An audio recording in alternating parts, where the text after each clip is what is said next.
Hello guys, welcome to Spot Area channel.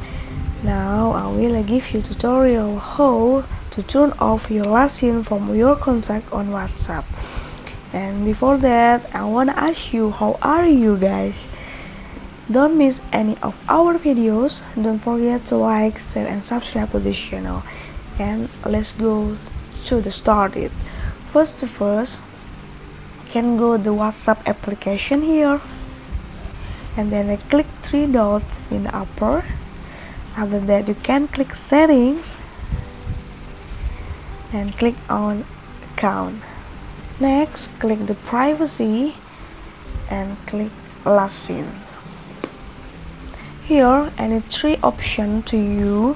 First, the everyone. It means everyone can see that when you last seen. And next, the contact.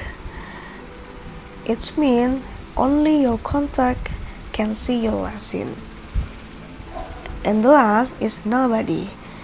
That is mean nobody can see your last seen. So I choose nobody if you want to turn off the last seen from your contact. It's done. Your contact doesn't have to know your last seen is when. I think this tutorial how to turn off your last seen from your contact on WhatsApp. I hope this video is useful for you, and thank you.